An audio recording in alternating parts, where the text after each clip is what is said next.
প্রিয় দর্শক, আপনারা যে যেখানে আছেন সকলকে প্রীতি ও শুভেচ্ছা জানিয়ে নিউ ইয়র্ক থেকে রতন তালুকদার লাইভ শুরু করছি। আজকের প্রসঙ্গ বাংলাদেশের জামায়াতে ইসলাম নিয়ে পশ্চিমা সংবাদপত্র, বিশেষ করে আমেরিকান সংবাদপত্র এবং আমেরিকান রাজনীতিবিদদের কি ধারণা সে নিয়ে আলোচনা। জামায়াত আসলে একটি এমন এক দল, বাংলাদেশের রাজনৈতিক ইতিহাসে বহুল আলোচিত, বিতর্কিত, নিন্দিত এবং ইসলামিক অনেকের কাছে নন্দিত। সেই অর্থে বাংলাদেশের 55 বছরের ইতিহাসে জামাত দীর্ঘ সময় বাংলাদেশের রাজনীতি থেকে দূরে ছিল অথবা নিষেধাজ্ঞা ছিল। মুক্তিযুদ্ধে জামাতের ন্যাক্কারজনক ভূমিকা, গণহত্যা সমর্থন এবং বাকিদের সঙ্গ দেওয়ার কারণে জামাতকে অনেক মূল্য দিতে হয়েছে। সেই মূল্য জামাত দিয়েছে যুদ্ধ অপরাধী হিসাবে অনেকের জীবনের মাধ্যমে, ফাঁসির মাধ্যমে, জেল কারাবরণ বিভিন্ন কারণে। তেমনি রাজনীতি করতে গিয়ে জামাতের পথ কখনোই মিশ্রণ ছিল না। কোনো সময় বিএনপির সঙ্গে, কোনো সময় আওয়ামী লীগের সঙ্গে, কোনো সময় নিষেধাজ্ঞা, এভাবেই জামাতের পথ চলা বাংলাদেশে। কিন্তু নিষেধাজ্ঞা থাকলেও কিন্তু জামাত কখনোই নীরব ছিল না। সরবে নীরবে জামাতের কাজকর্মগুলি বাংলাদেশে সবসময় চলছে, হোক সেটা মসজিদ ভিত্তিক, হোক এতিমখানা ভিত্তিক, সেটা হোক মানবাধিকার সংস্থার নামে, সেটা হোক অন্য কোনো ধর্মীয় আবরণে। জামাত সবসময়ই বাংলাদেশে সচল ছিল। অনেক সময় তাদের দেখা যেত, অনেক সময় তাদের দেখা যেত না। অন্য একটি বিষয় বলি, জামাতের উপর জর্জরটা যেমন অনেক গিয়েছে, জামাতের কিন্তু এক ধরনের গোয়ার্তুমিও ছিল। গোয়ার্তুমি এই কারণে বলছি, 71-এর মুক্তিযুদ্ধের জন্য, তাদের কৃতকর্মের জন্য, গণহত্যায় পাকিস্তানিদেরকে সহায়তা করার জন্য জামাত কিন্তু আনুষ্ঠানিকভাবে ক্ষমা প্রার্থনা করেনি, মাপ চায়নি। বিক্ষিপ্তভাবে জামাতের বিভিন্ন নেতা বিভিন্ন সময় 71-এর ভূমিকার জন্য ক্ষমা চাইলেও সেটি অসম্পূর্ণ এবং বিতর্কিত বটে। যেমন কদিন আগেই নিউ ইয়র্কে এসে জামাতের আমির, আমি সেই সংবাদ সম্মেলনে নিজে উপস্থিত ছিলাম, ডক্টর শফিকুর রহমান নিজে বলেছিলেন যে 47 সাল থেকে এখন পর্যন্ত, অর্থাৎ তিনি যেদিন বক্তব্য রেখেছেন সেই পর্যন্ত যদি কারো মনে কষ্ট দিয়ে থাকে জামাত, জামাত কোনো কিছু অন্যায় করে তার জন্য ক্ষমা প্রার্থী। কিন্তু সেইটাকে আনুষ্ঠানিক ক্ষমা বলা যায় কিনা এ নিয়ে বিতর্ক আছে।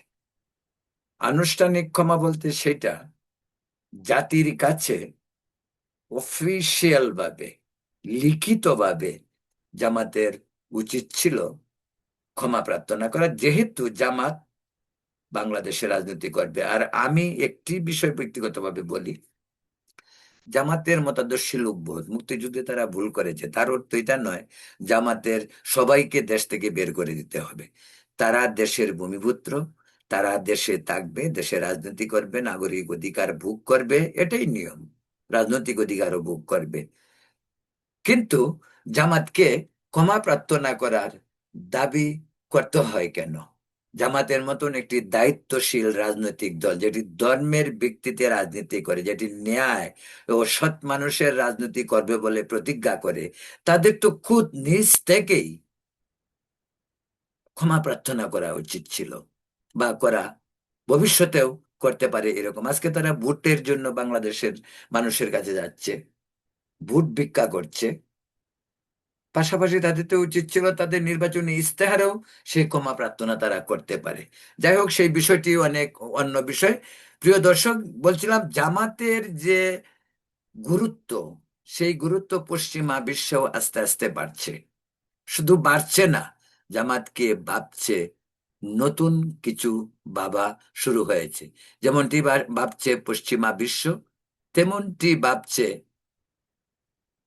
আমাদের প্রতিবেশী ভারত। আপনারা জানেন বাংলাদেশের রাজনীতিতে ভারত এবং পশ্চিম দুনিয়া আমেরিকা সহ একটি গুরুত্বপূর্ণ ভূমিকা পালন করে। বিশেষ করে ভারতের ভূমিকাটি বিশেষভাবে গুরুত্ব এই জন্যই যে তারা তিন দিকেই আমাদের সঙ্গে লাগোয়া এবং আমাদের খুব নিকট প্রতিবেশী, এবং আমাদের ব্যবসা বাণিজ্য থেকে শুরু করে রাজনৈতিক, সাংস্কৃতিক, বাণিজ্যিক, সোশ্যাল সমস্ত ভাবেই কিন্তু ভারতের সঙ্গে আমরা ওতপ্রোতভাবে জড়িত। কিন্তু ইদানিং এবং আগে থেকেই ভারতের প্রতি বিদ্বেষ, এই ধরনের একটি স্ববিরোধিতা, একদিকে ভারতের সাথে বাণিজ্য, অন্যদিকে ভারতের সাথে বিরোধিতা, সম্প্রতি সেটা চূড়ান্ত পর্যায়ে পৌঁছেছে। এমনকি খেলা নিয়েও রাজনীতি হচ্ছে এবং জানি না কত দূর যাবে। তাই বলছিলাম নির্বাচনে সবসময় ভারত, আমেরিকা, চায়না, চায়না যতটুক না রাজনীতি নিয়ে মাথা ব্যথা, তার চেয়ে বেশি তাদের মাথা ব্যথা বাণিজ্য নিয়ে। ইউরোপিয়ান ইউনিয়ন তো বটেই, জাতিসংঘ তো। বাংলাদেশের রাজনীতিতে সবসময় এই সমস্ত মুরব্বীদের একটা মুরব্বিয়ানা ভাব, প্রভু প্রভু ভাব সবসময় লক্ষ্য করা যায়। সেটা কেন? আপনারা জানেন আমাদের বৈশ্বিক যে আমাদের গুরুত্ব, আঞ্চলিক যে আমাদের গুরুত্ব, সেগুলোকে যদি হিসেবে মেলানো যায়, তাহলে আপনি বোঝা যায় বাংলাদেশের রাজনীতি এবং বাংলাদেশের ভৌগোলিক অবস্থান কতটুকু বহির্বিশ্বে গুরুত্বপূর্ণ এবং কি কারণে সেই বহির্বিশ্ব আমাদের উপর খবরদারি করতে আসে। যাই হোক, ওয়াশিংটন পোস্ট আমেরিকার একটি মর্যাদাপূর্ণ, প্রভাবশালী একটি প্রিন্ট মিডিয়া পত্রিকা। ওয়াশিংটন পোস্টে 3-4 দিন আগে, আপনারা নিশ্চয়ই খবরটি দেখেছেন, ওয়াশিংটন পোস্টের জামায়াত নিয়ে একটি স্টোরি করেছে। স্টোরিটা এইরকম, গল্পের ছলে এই স্টোরিটি সাজানো হয়েছে। যেমনটি ঢাকায় কোনো একটি হোটেলে রুমে বাংলাদেশের কিছু সাংবাদিক, কিছু ডিপ্লোম্যাট, কিছু রাজনৈতিক এক ধরনের আড্ডা, গল্পগুজব।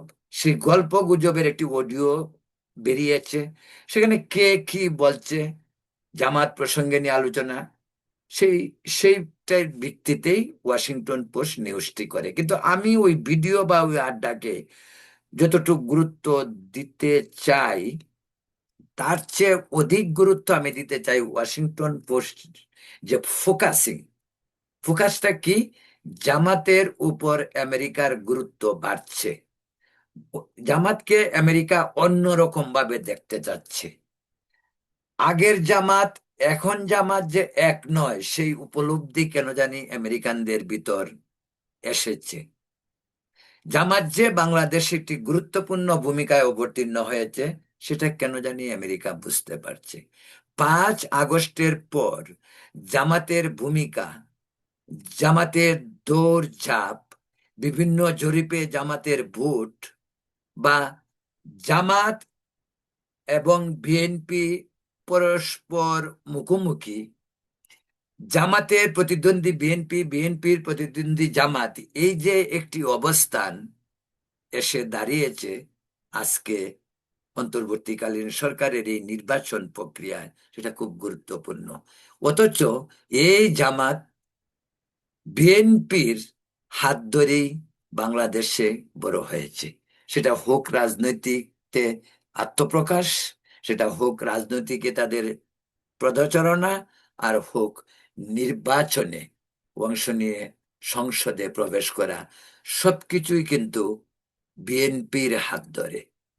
71-এর পরাজিত জামাতকে পুনরুজ্জীবিত করতে বিএনপির অবদান যে অনস্বীকার্য, সেটা অস্বীকার করার কোনো উপায় নেই।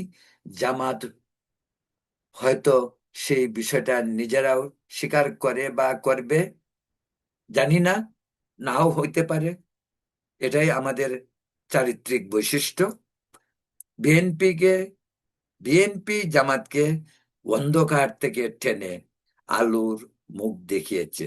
তাই আজকে জামাত অনেকাংশেই আলোকিত।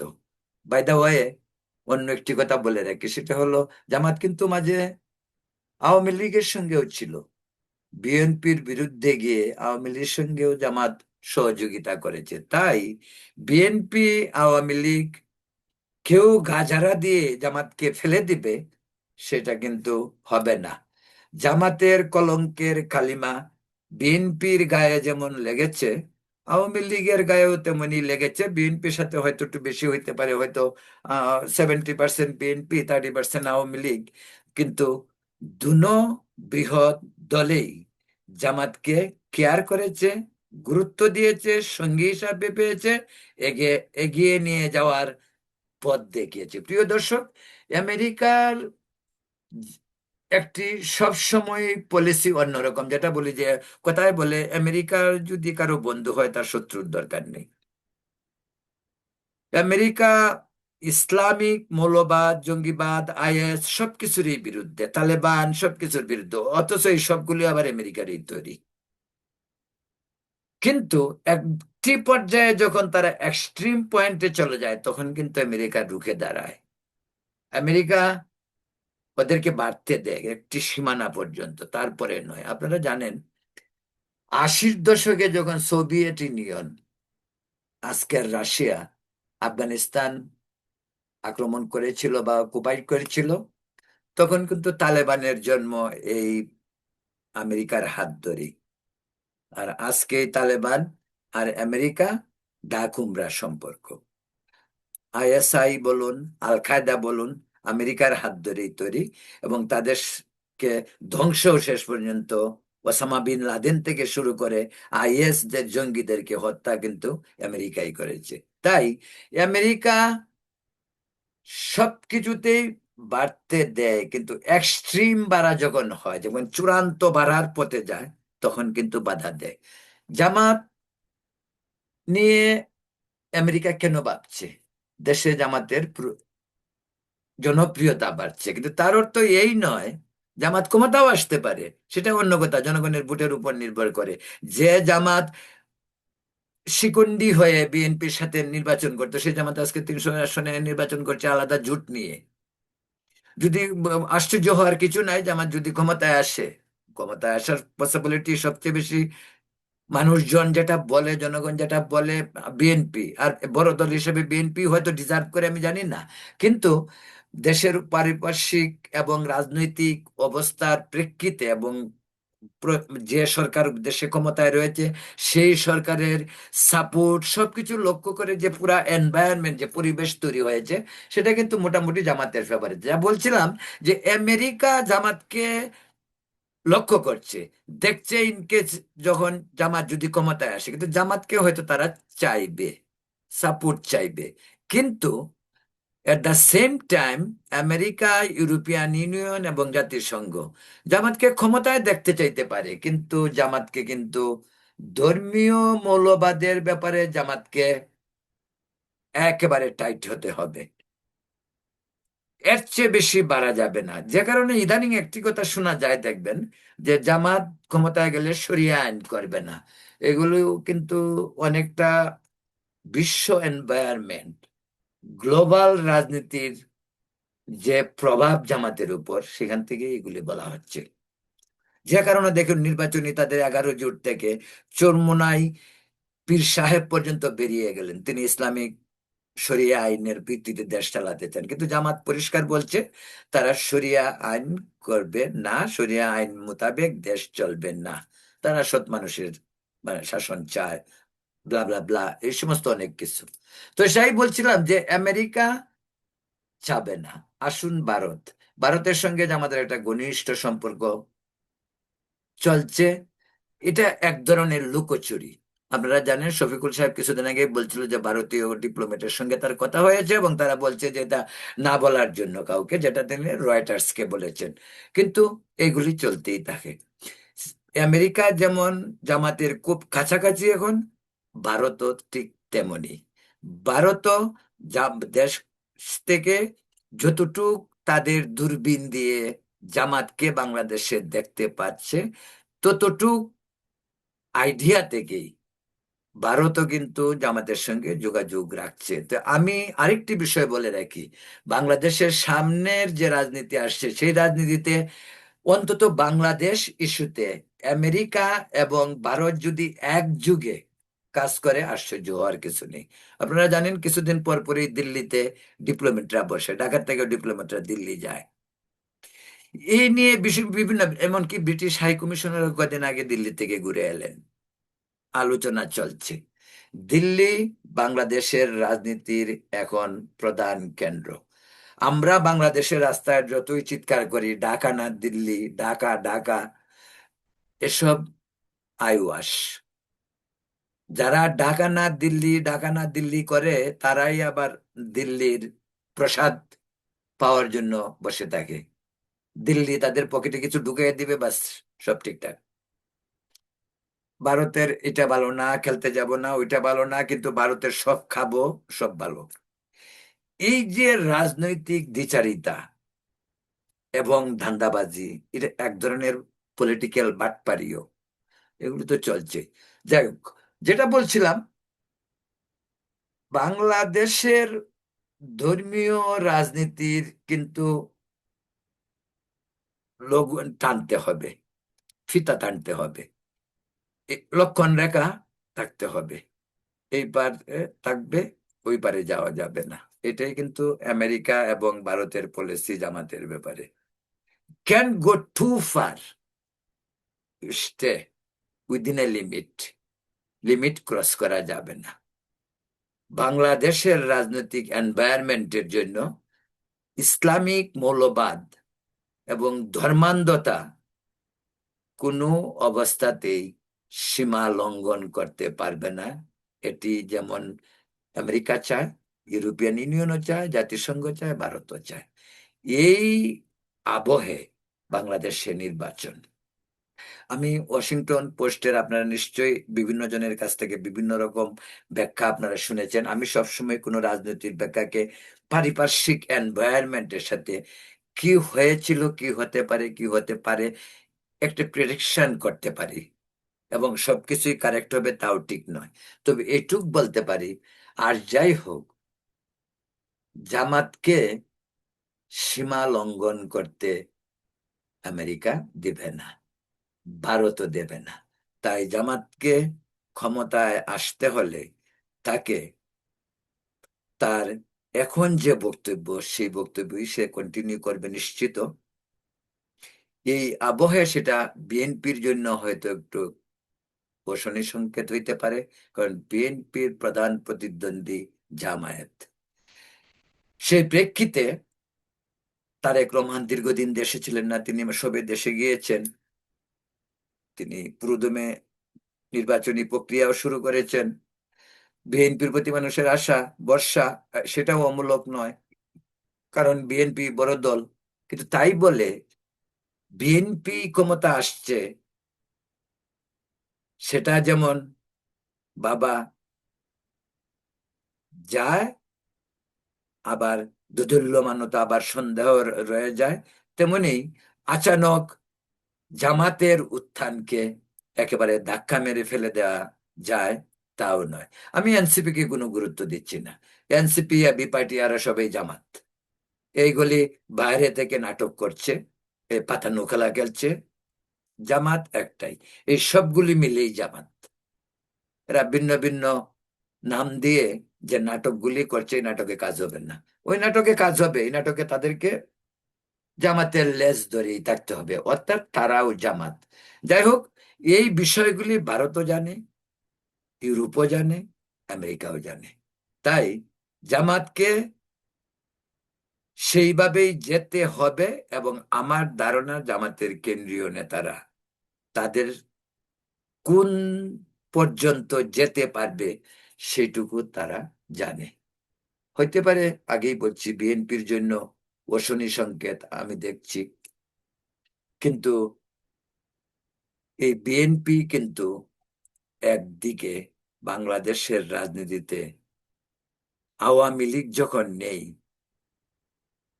বিএনপির উপরে কিন্তু অনেক দায়িত্ব বর্তায়, এবং সেই দায়িত্ব পালনে বিএনপি কতটুকু সফল হবে সেটাই 12ই ফেব্রুয়ারি নির্বাচনে দেখার বিষয়। প্রিয় দর্শক, এ বিষয়ে এখন এ পর্যন্তই।